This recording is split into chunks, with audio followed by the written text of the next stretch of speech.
안녕하세요. 평소에 듣기만 하던 이 채널에 제가 사연을 보내게 될 줄은 꿈에도 몰랐네요. 저에게도 이런 일이 생길 거라고는 상상도 못했습니다. 주변에서 제 이야기를 듣고 무조건 사연 신청해보라고 해서 이렇게 용기를 냈습니다. 저는 홀아버지 밑에서 살아온 장녀였어요. 밑으로 여동생들 2명이 있고 제가 어릴 때 엄마가 자궁암으로 돌아가시면서 저희 가족은 똘똘 뭉쳐야 했죠. 아빠는 고졸에 공장에서 일하는 직원이었어요. 하지만 꼼꼼한 아빠의 성격 때문에 공장장들은 아빠를 무척이나 좋아했고 그만큼 아빠는 많은 일자리 기회를 얻었습니다. 참 다행이었던 거죠. 그 덕에 저희 자매는 굶지 않고 살았으니 말이지요. 하여튼 아버지는 밤낮 없이 일하셨고 그 와중에 저희에게 말하셨어요. 누구 밑에서 일하는 게 마음 편할지 몰라도 나중에 미래를 생각하면 나만의 것, 남들은 따라오지 못하는 나의 것이 있어야 해. 아빠도 지금은 남 밑에서 일하지만 언젠간 아빠만의 회사를 설립해야지. 아빠는 안주하는 성격이 아니었습니다. 현실에 절대로 안주하지 않고 항상 노력하는 사람이었어요. 그래서 우연한 기회에 아주 운이 좋게 염료 공장을 싸게 넘겨받았고 거기서 4년 동안 공장 매출을 3배나 늘려서 성공한 사업가가 되었어요. 그 이후로 중국에서 밀려오는 값싼 염료 때문에 공장이 흔들리게 생기자 바로 팔아버리고 밸브 사업을 하셨죠. 가스관에 잠그는 밸브를 만드는 공장이었어요. 그 공장은 꽤나 잘 되었고 아빠가 일개 공장 직원에서 남들에게 인정받는 공장장이 되는 그런 타이밍이었습니다. 정말로 저는 아빠가 멋있었어요. 아무리 힘들어도 극한의 상황에서 항상 버티고 잘 이겨내는 아빠가 대단해 보였습니다. 그래서 저도 강한 여자로 살았던 것 같아요. 아무래도 주변에서 엄마 없이 자란 것에 대한 시선이 곱지 않았거든요. 너는 엄마가 없어서 그렇게 성격이 억세니? 아주 어른한테 바락바락 대들고? 넌 성격이 왜 이렇게 여자답지 못하고 사납니? 학교 다닐 때부터 이런 말을 들었습니다. 여자답다는 게 저는 무슨 뜻인지도 모르겠고 그냥 전 단지 제 할 말을 다하고 살았던 것일 뿐이었어요. 아무래도 장녀이고 엄마의 빈자리를 대신하면서 동생까지 챙겨야 하니까 남들이 보기에는 제가 성격이 억세고 거친 사내 남자처럼 보였나 봐요. 하여튼 어른들이 저에게 하는 말들이 마음에 안 들었습니다. 마치 저보고 요조숙녀가 되라며 말하는 것 같았어요. 하지만 이 세상에서 저는 요조숙녀로 살아남을 수 없었지요. 하여튼 공부도 열심히 하고 제가 가고 싶어 했던 학과 진학에 성공한 저는 하루하루 즐겁고 재밌게 살았습니다. 그때 제 인생의 동반자를 만나게 되었어요. 사실 여러분도 아시잖아요. 겉으로는 센 척하는 사람들이 상처를 더 잘 받고 사람들한테 배신도 자주 당하고 그러는 것을요. 저도 그런 사람 중에 한 사람이었어요.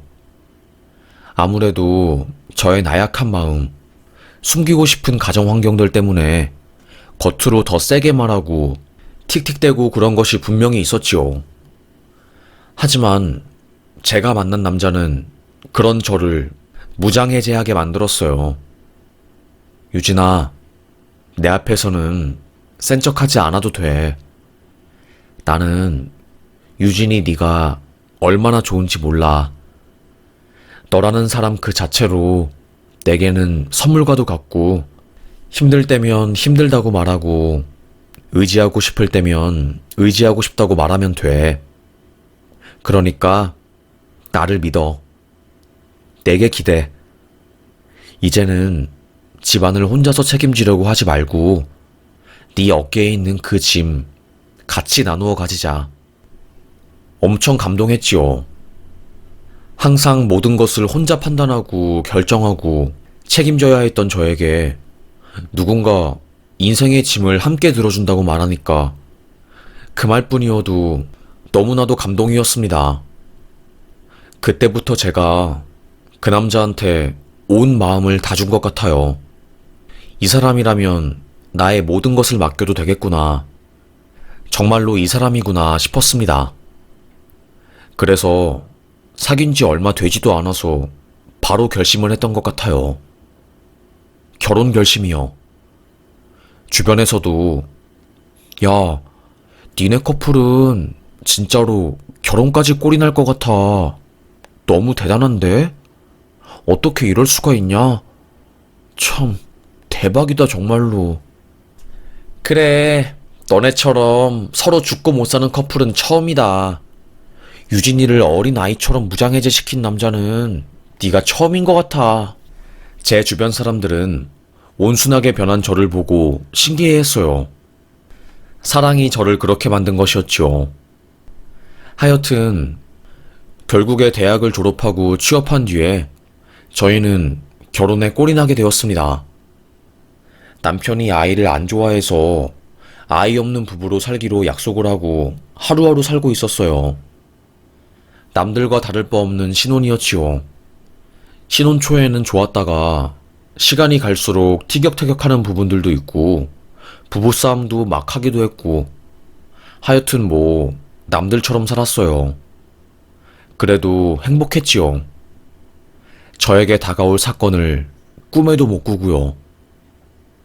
결혼한 지 10년 정도 되었을 때였어요. 점점 연인이나 부부 사이보다는 가족, 아니, 친구, 아니, 전우애 같은 감정으로 함께 사는 남편과 저였지요. 아무래도 설레는 감정보다는 미움의 감정, 측은지심, 이런 것들이 더 컸어요. 지금 생각해보면 부부 생활 중에 권태기가 온 것 같아요. 하여튼 사막처럼 무미건조한 날들을 지내고 있을 때 우리 아빠가 쓰러진 겁니다.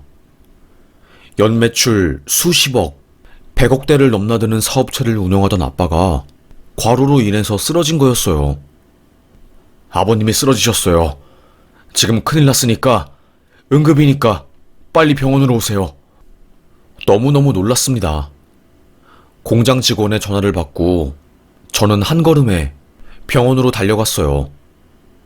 거기서 듣게 된 이야기는 믿기 힘들었지요. 아빠가 뇌동맥에 이상이 생겨서 제대로 걷지도 못하고 말도 못하게 될 수 있다는 이야기였어요. 깨어날 수 있을지도 모르겠고 깨어난다고 해도 이전처럼 정상적으로 사회활동을 할 수는 없을 거라는 의사의 말이 있었지요. 저는 그때 하염없이 울었던 것 같아요. 아빠, 돈만 벌고 쓸 줄은 몰랐던 우리 아빠, 이렇게 허망하게 내 곁을 떠나려고 하는 게 어딨어. 아빠, 아직 죽을 때 안 되었어. 절대로 죽지 마. 아빠, 제발. 저는 애원했습니다. 하지만 하늘은 저의 편이 아니었어요. 삐삐삐. 아빠의 가슴팍에 달린 심장 박동수를 측정하는 기계에서 불길한 소리가 들렸고 응급벨이 울리자 간호사와 의사들이 모두 아빠의 병실에 들어와서 심폐소생술을 했습니다. 하지만 이미 싸늘해져 버린 아빠. 아빠는 그렇게 떠나게 되었어요. 하루아침에 공백이 생겨버린 아빠의 자리. 저는 마음을 추스를 틈도 없이 하던 일을 그만두고 공장에만 매달리게 되었어요. 장례식 때도 정말 죽을 맛이었지요. 그래도 시모랑 남편이 아빠의 장례를 잘 도와주었어요. 시모는 아이고 마음고생해서 어쩐담. 아빠가 돌아가셨는데 얼마나 힘들겠어. 장례식은 우리한테 맡기고 한숨 잠이라도 좀 자고 와. 이대로 가다가 진짜 쓰러져. 그래, 여보. 여기 걱정은 하지 말고, 여보 좀 쉬다가 와. 내가 걱정이 되어서 안 되겠어. 남편과 어머님은 저를 걱정해 주었습니다. 아빠의 갑작스러운 죽음에 심신이 지친 저는 결국 장례식 한켠에 있는 방에서 휴식을 취했죠. 남편의 장례식은 남편 그리고 시모의 도움으로 잘 해결되었습니다. 더 다행인 것은 초등학교 때부터 친구였던 미영이가 장례식을 잘 도와주어서 복잡거리는 손님들에게 음식 대접을 빠르게 신속하게 할 수 있었어요. 아빠의 장례가 끝나고 마음을 추스른 저는 고마운 친구인 미영이에게 은혜를 갚을 겸 남편 맛있는 거 사주고 싶어서 셋이서 만나는 자리를 마련했습니다. 미영아, 너 없었으면 지금도 마음고생 엄청 하고 되게 힘들었을 거야. 우리 아빠 장례식장에서 자리를 지켜줘서 정말로 너무너무 고마워, 미영아. 그리고 남편, 자기가 없었으면 나도 꽤나 힘들었을 거야. 저를 도와준 둘에게 감사의 인사를 전했습니다. 제 말을 들은 미영이는 아니야. 나 이혼했을 때 네가 나 많이 위로해줬잖아. 이제 내가 그 마음을 갚을 차례지.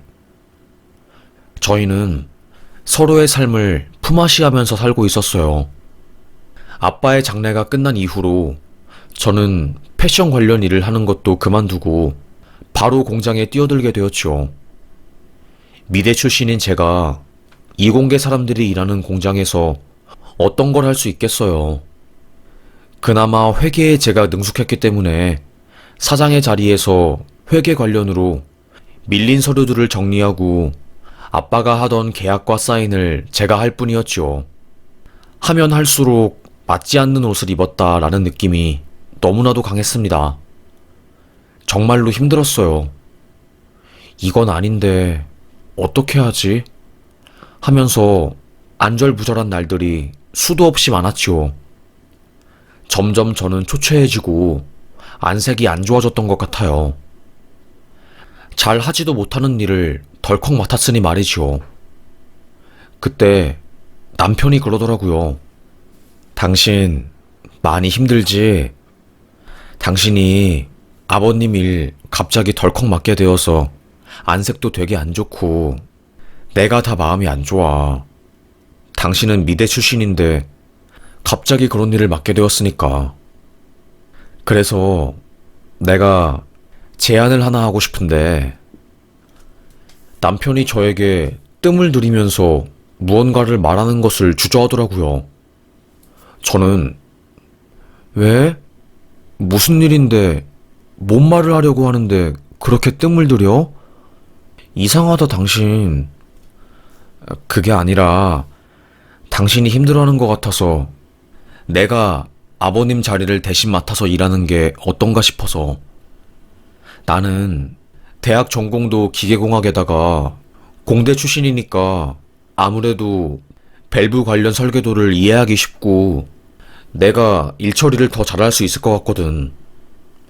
남편이 사장 자리를 자기에게 잠시 달라는 거였어요. 그때 저는 남편이 아빠의 자리를 뺏는다는 생각을 안 했고 그저 착한 남편이 힘들게 일하는 나를 도우려고 하는구나. 정말 너무나도 좋은 사람이구나. 이렇게만 생각이 들었던 것 같아요. 그래서 저는 당연히 당신이 먼저 이렇게 말해주면 나야 너무나도 고맙지. 사실 사장 대리 역할을 하려면 이런저런 명의 문제도 있고 해서 공장 일부 명의를 남편에게 넘겨줘야 했어요.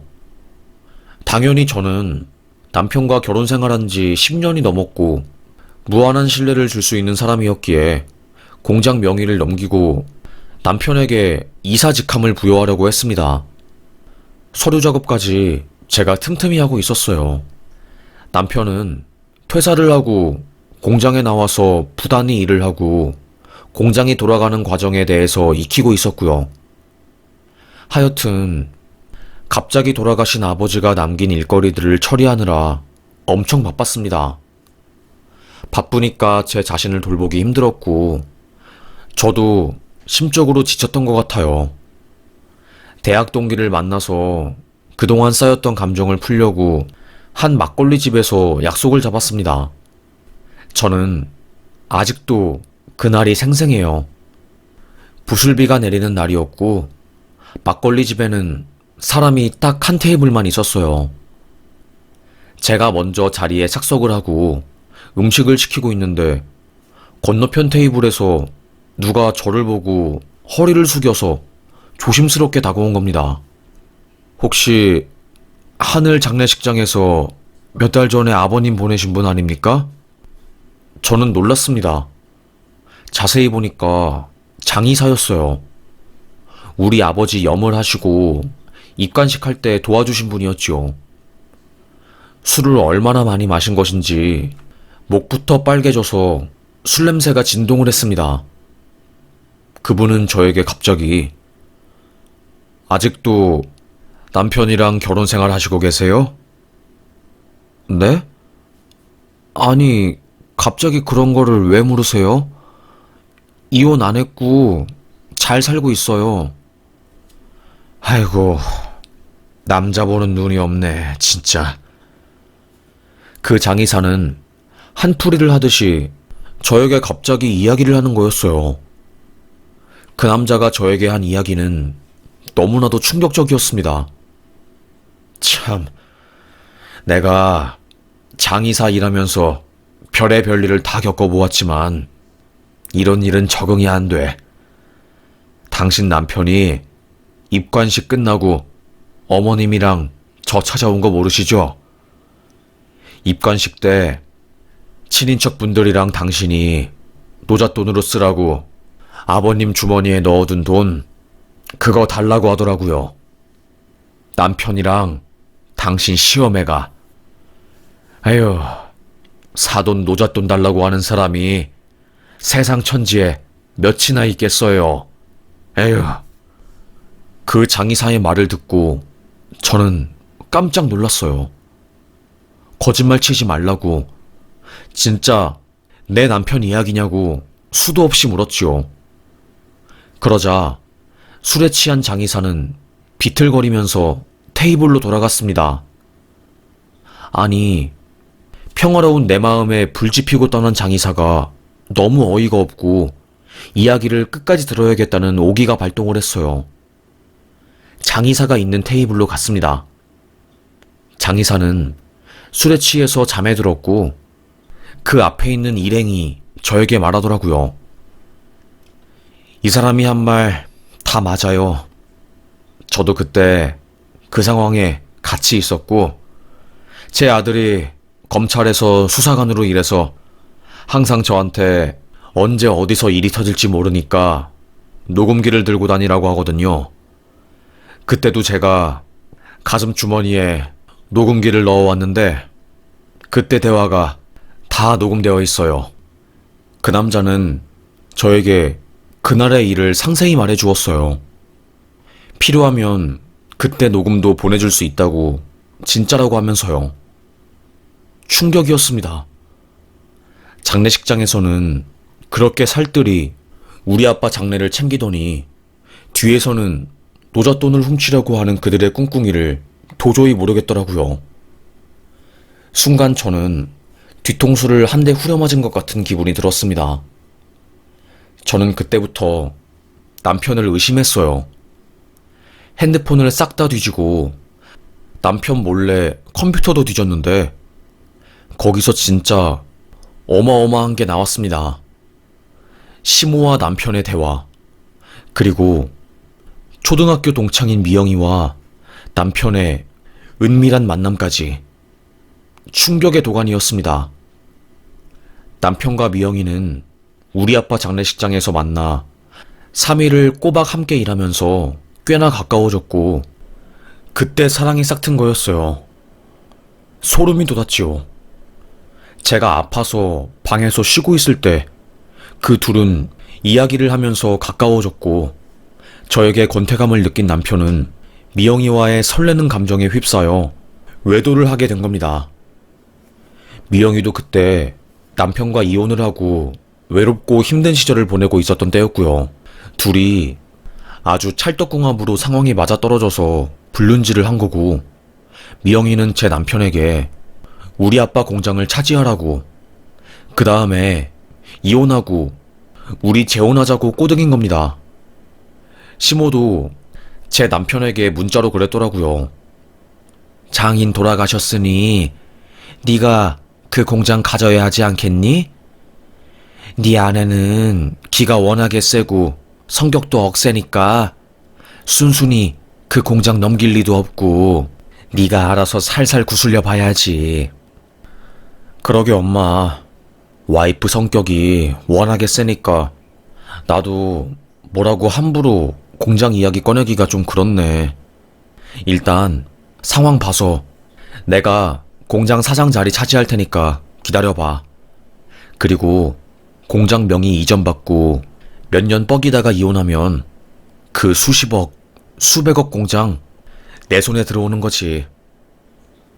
저는 문자 메시지를 받고 처음으로 심장이 진짜 쿵쿵거리는 소리를 귀로 들었어요.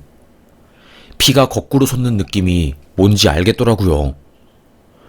와, 정말 속에서 천불이 났고 손이 덜덜 떨렸습니다.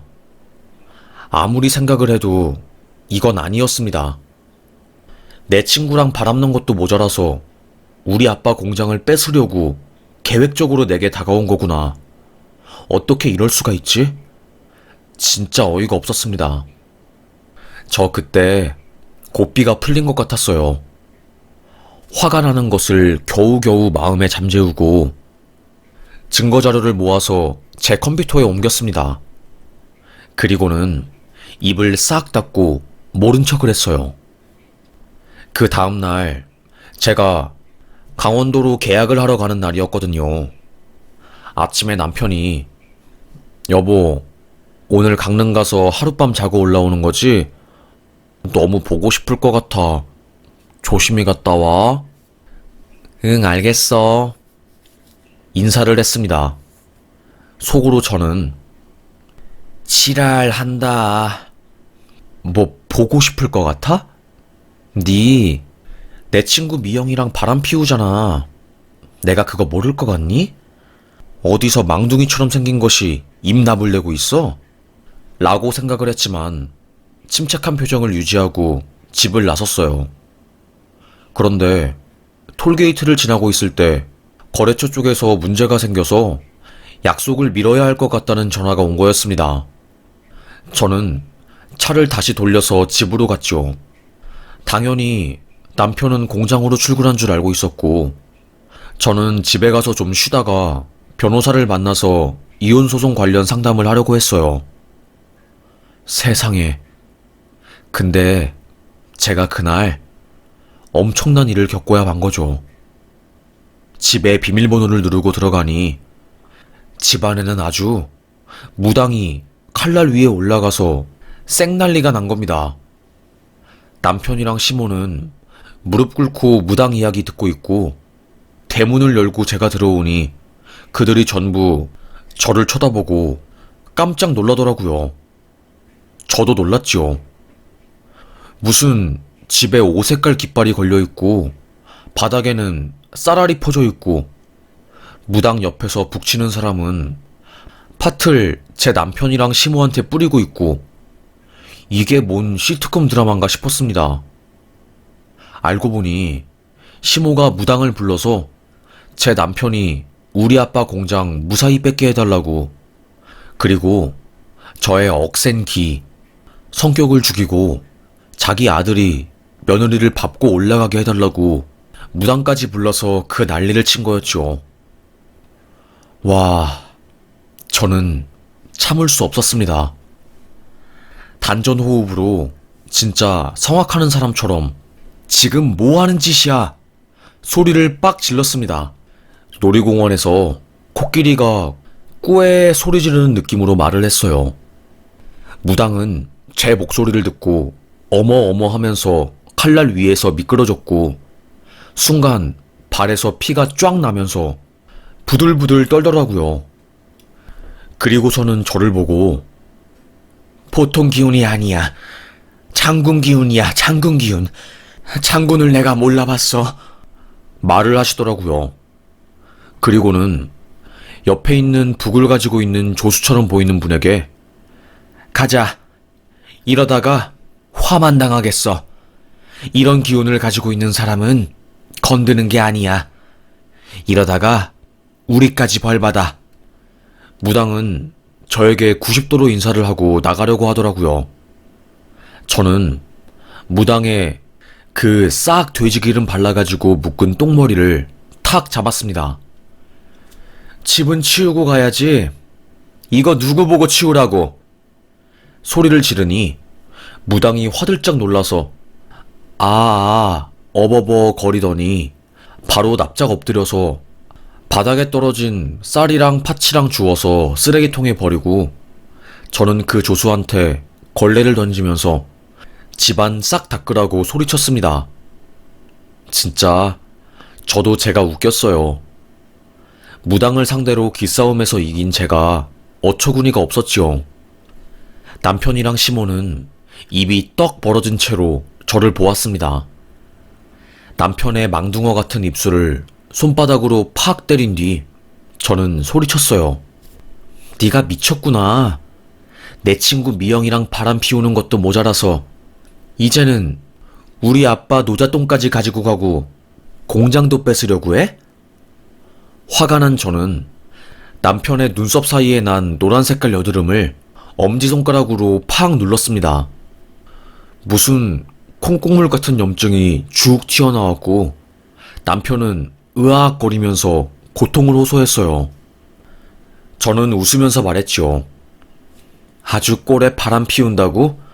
피부과도 다니고 난리친다. 추한 거 알아? 너 진짜 늙은 오이야. 정신 차려. 너는 아직도 네가 파릇파릇한 새싹 같아? 너는 썩은 내 진동하는 망둥어일 뿐이야. 썩어 빠진 망둥어야. 저는 남편의 뺨을 찰싹 때렸습니다. 아주 옆볼이 넓적하고 면적이 넓어가지고 찰지더라고요. 제가 남편 뺨을 때리니까 시모는 우리 아들한테 뭐하냐고 하면서 제 뺨을 때리려고 하더라고요. 그걸 막아준 사람이 무당이었습니다. 무당이 시모 손을 잡고 장군님 기운 가지고 있는 사람 함부로 때리다가 진짜로 큰일 납니다. 이렇게 말하니 시모는 고개를 팩 돌렸습니다.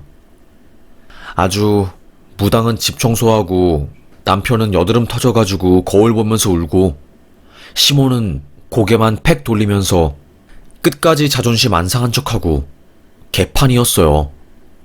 그리고 웃기고 슬펐지요. 무당은 제가 사람을 몰라 뵙고 정말 죄송합니다. 용서해 주십시오. 라고 말을 한 뒤 집을 완전히 깨끗하게 치워놓았고 시모는 혼자서 꿍시렁거리다가 저희 집에서 쫓겨났고 저는 남편에게 마지막으로 욕을 퍼부었어요. 당신 인생 그따구로 살면 안 된다고. 그렇게 살다가 천벌 받는다고 하니 남편은 아무 말도 못하더라고요. 당신, 내가 당신한테 해주고 싶은 말은 딱 하나야. 얼굴값 한다고. 잘생긴 얼굴값이 아니라 못나고 여드름 폭발한 썩은 망둥어 같은 놈 거두어줬더니 자기 잘생긴 줄 알고 얼굴값 제대로 해서 너무 보기 싫어. 말하면서 욕을 냅다 했네요. 그렇게 저는 남편과 이혼했어요. 그리고 미영이한테 상간녀 소송 걸었고 제 동창들에게 미영이가 제 남편이랑 바람나고 상간녀 소송 당했다는 것도 말했습니다. 애들 사이에서 미영이는 소문이 아주 더럽게 나고 소위 난리가 났어요. 나중에 미영이가 저에게 연락을 해서 미안하다고 이혼하고 나서 너무나도 외롭고 마음이 헛헛해서 자기가 실수했다고, 정말 한 번만 용서해주면 안 되냐고 저에게 사과를 하더라고요. 저는 웃겼습니다. 니 진짜 미쳤구나. 외로우면 남의 남편 꼬셔도 돼? 그것도 친구 아버지 장례식장에서? 아휴, 정말 가지가지 한다. 나는 너 괜찮은 사람으로 알고 있었는데 그게 아니었구나. 정말 소름 끼친다, 소름 끼쳐. 너 앞으로 내 눈앞에 띄지 마. 한 번만 더 띄면 그때는 가만히 안 둘 거니까. 그리고 욕을 카악하고 친구의 번호를 차단했어요. 이혼하고 상간녀 소송 승소하고 위자료 받고 저는 아빠의 공장을 20년 넘게 아빠의 곁에서 지켜주시고 함께 일하신 분에게 맡겼습니다. 저는 이사로서 중요한 결정을 내릴 때만 의견을 내고 나머지는 오랫동안 공장을 지켜주시는 분들에게 경영을 맡기기로 했습니다. 그게 훨씬 낫더라고요. 아무리 제가 열심히 해도 그들이 훨씬 그 분야에서는 전문가였으니까요. 저도 그들에게 일을 맡기니까 속이 다 후련했고 시원했습니다. 오히려 공장은 그 이후로 더 잘 돌아갔어요. 저는 공장에서 물러나고 디자인 쪽으로 다시 취업을 하게 되었지요. 얼마나 다행인지 몰라요. 제가 적성에 맞는 일을 다시 시작하게 되었으니까요. 마음을 겨우 추스르고 다시 일상으로 돌아간 지 1년 정도 되었을 때, 와, 정말 세상 놀란 소식을 듣게 되었습니다. 친구가 저에게 전화를 한 거였어요. 야, 유진아, 너 그거 들었냐? 네 전남편 너한테 망둥어 닮았다고 여드름 난 입술 두꺼운 망둥어 같다는 소식 듣고 충격이 엄청 컸나봐. 얼굴 갈아엎었대. 양악 수술하고 광대 쳐내고. 그런데 수술 완전 망했나봐. 얼굴이 무슨, 와, 진짜 쥐포 같아. 에? 쥐포 같다고? 친구가 보여준 전 남편의 성형 후 사진을 보자마자 저는 그 말을 이해했습니다. 쥐포에다가 립스틱으로 망둥어 입술을 그린 후 검은 깨로 눈을 그린 것처럼 생겼어요. 수술을 너무 많이 하니까 조화가 안 되었고 까만 피부에 입술만 둥둥 뜨고 하여튼 전 남편은 벌 받았습니다. 수술이 잘못되어서 우울증에 걸리고 그랬다고 하더라고요. 아주 남의 아빠 노젓돈 훔쳐가지고 수술하다가 망해서 우울증 걸린 꼴 좋다 싶었습니다. 그리고 저는 미영이의 소식도 듣게 되었어요. 미영이는 상간녀 소송에 걸린 이후로 심적으로 많은 고통을 받았었나 봐요. 그 이후로도 유부남이랑 만나는 것을 반복하였고 자포자기한 심정으로 어마어마한 상간녀 소송을 당했다고 하더라고요. 거의 내야 할 위자료만 1억 정도 된대요. 한 사람당 3천만 원의 위자료를 줘야 하니까 거의 적어도 3명의 남자랑 불륜질을 하다가 사법기관에 참교육을 당한 거였지요. 꼴 좋았습니다. 제가 꼭 복수를 안 해도 지네들이 알아서 자멸을 하더라고요. 한 명은 성형 중독이 되어가지고 얼굴도 못 들고 다니고, 한 명은 불륜 중독이 되어가지고 인생이 파탄나버리고, 저는 힘 하나 안 들이고 그들의 인생이 나락으로 빠지게 만들었지요. 기분 좋았습니다. 이게 바로 손 안 대고 코를 푸는 거구나 싶었고요. 제 친구가 그러더라고요. 야, 무당이 너한테 벌벌 기면서 너네 집 청소까지 싹 하고 간 사람인데 너는 조상님이 지켜주는 존재인가 봐. 그러니까 불륜녀랑 네 전남편이 그렇게 인생 망한 거지. 안 그래? 친구 말이 맞았습니다. 어릴 때는 저의 강인한 성격, 센 성격 때문에 어른들한테 손가락질 당하고 항상 성격을 죽이고 살라는 말을 많이 들었는데 크고 나 보니까 저의 시원시원한 성격이 얼마나 살아가는데 큰 도움이 되는지 절절하게 깨닫게 되었어요. 정말로 할 말은 다 하고 살아야 하고 나의 주장을 확실하게 펼치는 게 이렇게 중요한지 처음 알았네요. 에휴, 솔직히 우리는 우리의 감정을 숨기고 타인의 감정을 우선시하라고 배우잖아요. 그거 아주 잘못된 것 같아요. 그렇게 살다가는 내 마음에 상처만 무수히 생기니까요. 그리고 저는 이혼 소송을 준비하면서 그 장의사분을 따로 찾아갔어요. 정말 고맙다고. 만약에 그날 그 정보를 알지 못했다면 남편한테 우리 아빠 공장 뺏기고 다 뺏겼을 거라고 말하며 고마움을 표했습니다.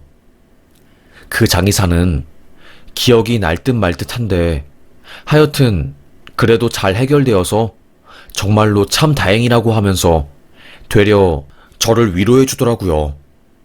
참 착한 사람이었지요. 저에게 노잣돈 챙긴 사람들은 결국 가족이 멸망하거나 오래 못 살더라. 그러니 너무 마음고생하지 마시오. 참 따뜻했습니다. 그렇게 망둥어, 입술에 여드름 난 것처럼 생긴 망둥어 전남편 인생은 구렁텅이로 빠졌고 상간녀, 불륜 저지른 그 미영이는 술집에 갔다가 다방에도 갔다가 정말 밑바닥에서 사는 사람처럼 살았더라고요. 그리고 웃긴 거는 제가 남편이랑 소송 중일 때 무당에게서 연락이 왔습니다. 그때 일 미안하다고 자기네들도 20년간 무당일 하면서 칼춤 출 때 한 번도 칼에 발 베인 적이 없는데 그날따라 기운이 너무 세고 이상해서 결국 처음으로 실수했다고 말을 하더라고요.